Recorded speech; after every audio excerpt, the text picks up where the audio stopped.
तो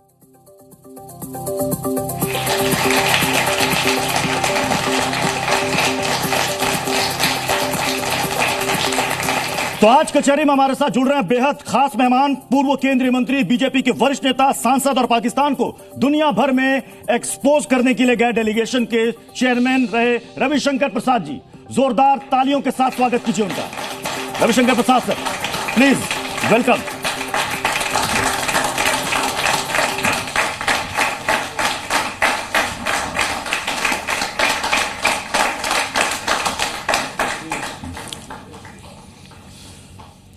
हमारे साथ आज कचहरी में कुछ खास मेहमान और भी हमारे साथ जुड़ रहे हैं।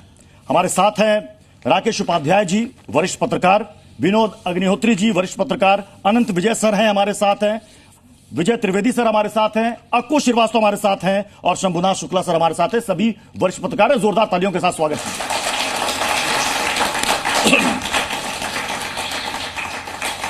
सर, इससे पहले कि हम कचहरी में सुनवाई का सिलसिला शुरू करें, उससे पहले एक रिपोर्ट हम दर्शकों को दिखाना चाहते हैं, अगर आपकी अनुमति हो तो। हाँ, अनुमति है, इजाजत।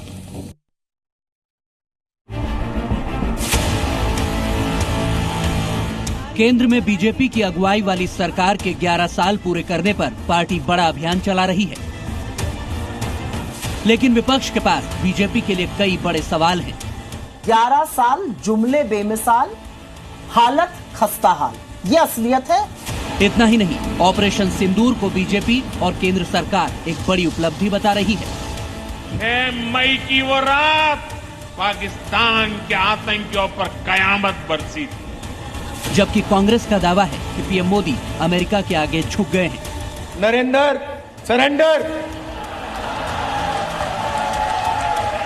और जी हजूर करके नरेंद्र मोदी जी ने ट्रंप के इशारे का पालन किया। मोदी सरकार के 11 साल पूरे होने के मौके पर जी कचहरी में बीजेपी के वरिष्ठ नेता रविशंकर प्रसाद पेश हो रहे हैं और वो तमाम गर्मागर्म मुद्दों पर जवाब देंगे। आप बने रहिए जी न्यूज के साथ। सर, सवाल जवाब का सिलसिला शुरू करें। करिए। रविशंकर प्रसाद सर, 11 साल सरकार के हो गए, इसे एक बड़ी उपलब्धि सरकार बता रही है। यूं तो आपके पास गिनाने के लिए कई सारी उपलब्धियां होंगी, लेकिन अगर मैं आपसे पूछूं कि 3 सबसे बड़ी और प्रमुख उपलब्धियां, तो वो क्या होंगी? भारत दुनिया की एक बड़ी ताकत बनी है। भारत दुनिया की चौथी बड़ी इकोनॉमी हो गई है। दुनिया की रिपोर्ट कह रही है कि भारत में बहुत बड़ी संख्या में अति गरीब उससे बाहर निकले हैं। हम नहीं कह रहे हैं, वर्ल्ड की रिपोर्ट्स, वर्ल्ड बैंक की बाकी।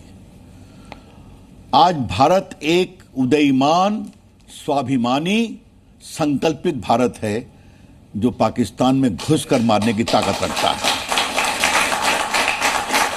और ये मारने की ताकत किससे है? ब्रह्मोस जो बना भारत में, रशियन टेक्नोलॉजी है, बना भारत में, आकाश बना भारत में।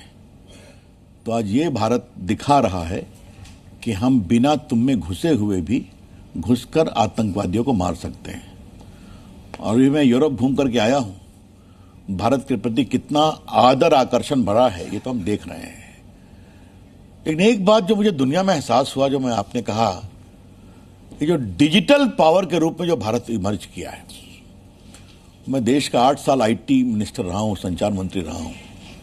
Digital India, make in India, startup India, digital delivery of services, Aadhaar card, दुनिया इससे बहुत प्रभावित है। उन्होंने स्वीकार किया कि इसमें आप हमसे बहुत आगे निकल गए। तो मैंने मन ही मन कहा कि भारत आपसे बहुत मामलों में आगे निकलने वाला है। तो ये जो भारत के नौजवान, भारत के एंटरप्रेन्योर, भारत की जनता, उन सबों ने देखा है। और नरेंद्र मोदी की अगुवाई में जो परिवर्तन हुआ है वो बहुत ही जबरदस्त है, और इसी कारण जनता उन्हें आशीर्वाद भी देती है। जी, लेकिन विपक्ष की तरफ से जो कहा जा रहा है, मैं बयान भी कोट कर सकता हूं, जिसमें राहुल गांधी कह रहे हैं कि 11 सालों में ना जवाबदेही ना बदलाव, सिर्फ प्रचार करती रही सरकार। कुछ बाइट से वो मैं चाहूंगा कि अगर वो बाइट प्लीज प्ले कर दें पीसीआर। हालत खस्ता हाल, ये असलियत है और ये जमीनी हकीकत है। 11 सालों में हमने कानून व्यवस्था को बुरी तरह से दम तोड़ते हुए देखा है। उधर से ट्रंप ने एक इशारा किया, फोन उठाया, कहा मोदी जी क्या कर रहे हो? ये नरेंद्र सरेंडर और जी हजूर करके नरेंद्र मोदी जी ने ट्रंप के इशारे का पालन किया। सर 11 साल पर देखिए विपक्ष की तरफ से यह कहा जा रहा है। आपने क्या समझ लिया कि वो हमारी तारीफ करेंगे क्या? बोले इसी का जवाब दे दीजिए मुझे आप। जो हमको मनोगाली पढ़ते हैं फिर भी हार जाते हैं, तो उनको वोट नहीं मिलता तो हम क्या करें? खींच उसकी है। एक बात, जिस शब्द का प्रयोग राहुल गांधी जी ने किया है, वो विपक्ष के नेता है ना, अपनी काबिलियत से है या परिवार के कारण है, मैं आपके विवेक पर छोड़ता हूं, लेकिन आप एक संवैधानिक पद पर हैं तो कोई आपके भाषा की मर्यादा होगी या नहीं होगी? किस भाषा का प्रयोग किया उन्होंने? आज भारत की क्षमता, भारत की प्रतिभा, भारत की सेना के साहस और प्राइम मिनिस्टर के नेतृत्व क्षमता की दुनिया में प्रशंसा हो रही है। एक्सपर्ट बता रहे हैं और वो क्या कह रहे हैं। और जब उन्होंने पूछा तो मैं बता ही देता हूं, यह सवाल मुझसे दुनिया में भी पूछवाया गया था जी, हर जगह प्रेस कॉन्फ्रेंस भी थी, थिंक टैंक भी थे। देखिए, लड़ाई होगी तो मित्र आपको फोन करेंगे। चाइना ने भी कंडेम किया पहलगाम को, सिर्फ तुर्की ने समर्थन किया पाकिस्तान का। हमने साफ कहा कि मित्र लोग फोन करते हैं। हमने मित्रों को कह दिया, अमेरिका सहित, कि ये हमारा बायलैटरल मामला है, अगर पाकिस्तान को बात करना है सीधा हमसे बात करें। तो सुबह में उन्होंने फोन किया, जब उनके एयर फोर्स स्टेशन ध्वस्त हो गए तो घुटने पे आ गए। तो उन्होंने कहा कि हम रोकना चाहते हैं। तो हमने कहा आप रोकेंगे तो हम भी रोकेंगे, आप गोली चलाएंगे तो गोला चलेगा। तो सिंदूर ऑपरेशन पॉज पर है, ये भारत का निर्णय है। लेकिन कांग्रेस की तरफ से ये सवाल खड़े किए गए कि सरकार की विदेश जो नीति है, विदेश नीति, वो फेल हो गई है और इसका असर ऑपरेशन सिंदूर के बाद दिखा। किसी भी देश ने पाकिस्तान को आतंकवादी देश नहीं कहा। यह सरकार की विदेश नीति की नाकामी। देखिए, राहुल गांधी को मुझे एक बात कहनी है,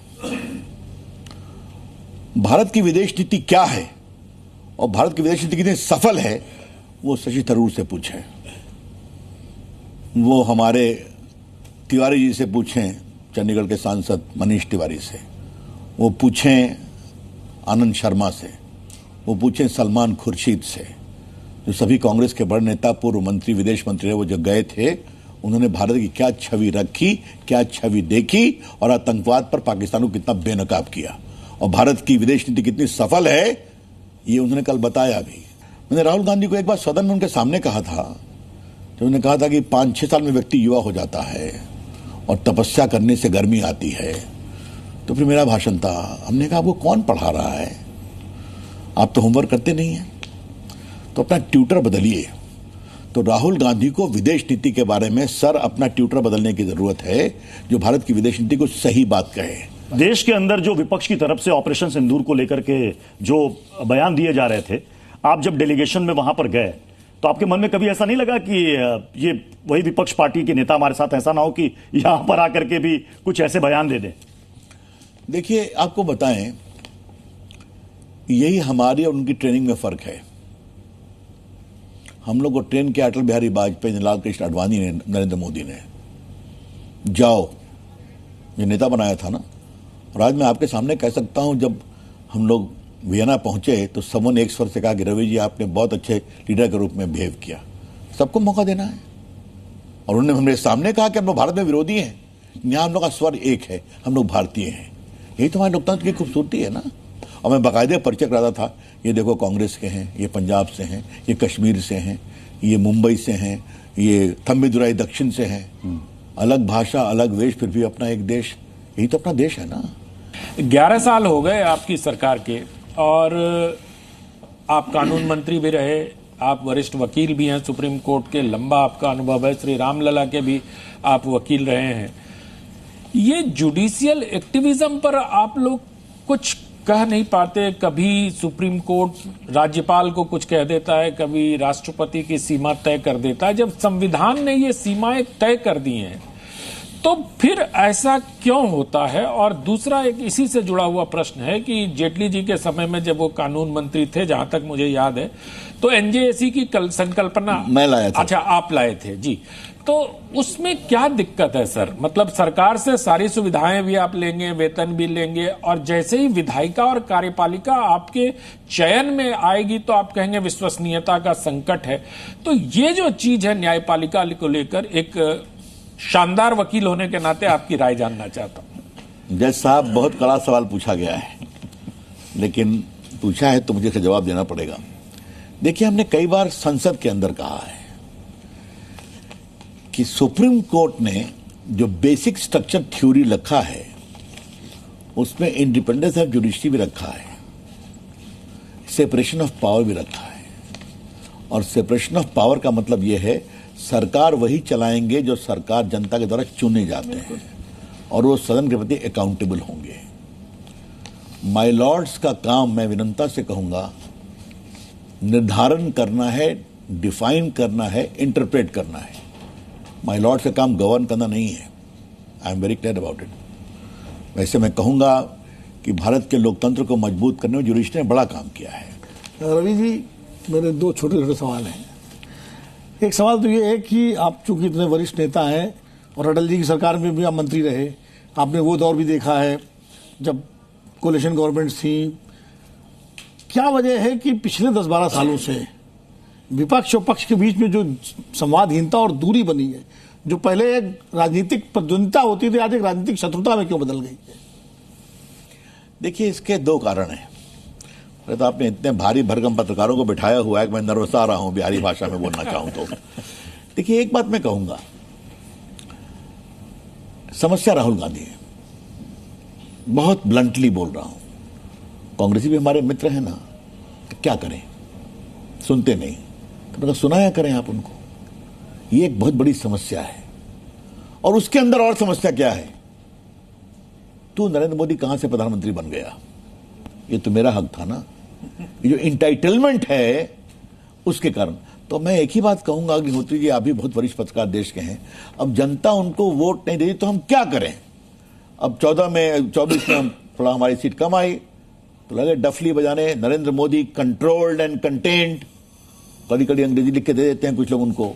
ठीक है भाई, तो हम हरियाणा जीत गए, तो फिर हम महाराष्ट्र और जीत गए, फिर दिल्ली भी जीत गए, आगे बिहार भी जीतेंगे, तो हम क्या करें?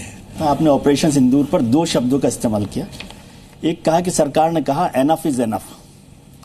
भारतीय जनता पार्टी के जो समर्थक हैं, खासतौर से जो कार्यकर्ता हैं, और उनका एनफ इज नॉट एनफ। दूसरा शब्द कहा आपने कि ऑपरेशन सिंदूर पॉज पर है।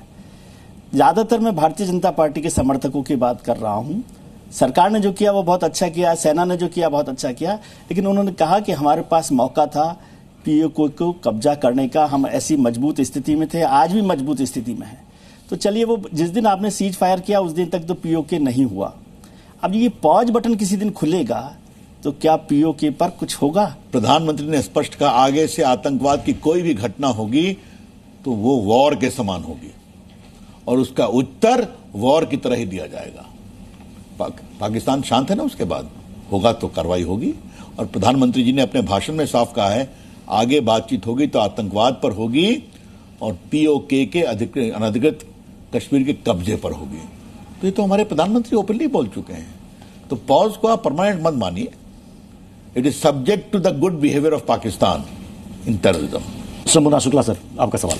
शंकर जी नमस्ते। मेरा सवाल भी लगभग यही है कि यूएनएससी में इसके बावजूद पाकिस्तान को ये जिम्मेदारी दे दी कि वो एंटी टेरर फ्रंट पे देखे, तो ये थोड़ा सा भारतीयों को भी अटपटा लग रहा है, सभी को अटपटा लगेगा कि भारत, आप सब लोग गए विदेश में, बड़ा अच्छा काम किया, लेकिन इस तरह का माहौल क्यों नहीं बना कि जितने पावरफुल कंट्री हैं जिनको वीटो लगाने के पावर है, यहां तक कि रूस भी, कोई कुछ नहीं बोला और इनको ये जिम्मेदारी दे देगी? ये आपने सही कहा जी। इसके बारे में सारे तथ्यों की जानकारी प्राप्त की जा रही है। जहां तक मोटी बात मैंने सुनी है कि वहां हर कंट्री का नंबर आता है ना, आपको मालूम, बाय सर्कुलेशन। तो संभवतः इस बार उनका नंबर था। उनको दो जिम्मेदारी दी गई है, तालिब वाले भी। बिल्कुल आपने सही कहा, ये चर्चा होगी। उसमें रूस उपाध्यक्ष भी है, जिसमें वो अध्यक्ष है पाकिस्तान, उसमें रूस उपाध्यक्ष है, जबकि रूस से हमारे संबंध बहुत अच्छे हैं। तो चूंकि ये सिस्टम में एक पार्ट है, इसलिए कई बार आपका नंबर आता है, आगे आएगा। एक बात हम लोगों ने इस बार जरूर की, दुनिया के सभी देशों में जहां हम गए, कि IMF का लोन देते हैं पाकिस्तान को, तो वो लोन गरीबी खत्म करने के लिए उपयोग हो रहा है कि सेना के लिए शस्त्र खरीदने में हो रहा है। आज आपको बता दें कि पाकिस्तानी सेना का आर्मी बजट 18% है और उनके सारे वेपन्स का 80% खरीद चाइना से होती है। तो IMF का पैसा कहां जा रहा है, वर्ल्ड बैंक का पैसा कहां जा रहा है? चाइना से क्यों, तो तुर्की भी उनकी मदद कर रहा है। जिस तुर्की को ऑपरेशन दोस्त में 2 साल पहले हमने इतनी मदद की, वो हमारे खिलाफ चला गया। सही कहा, लेकिन वैसे चाइना ने पहलगाम का आलोचना की थी। तो कचहरी में आज सवाल जवाब का सिलसिला आज यही समाप्त करते हैं। अब वक्त आ गया है जज साहब आपके फैसले का।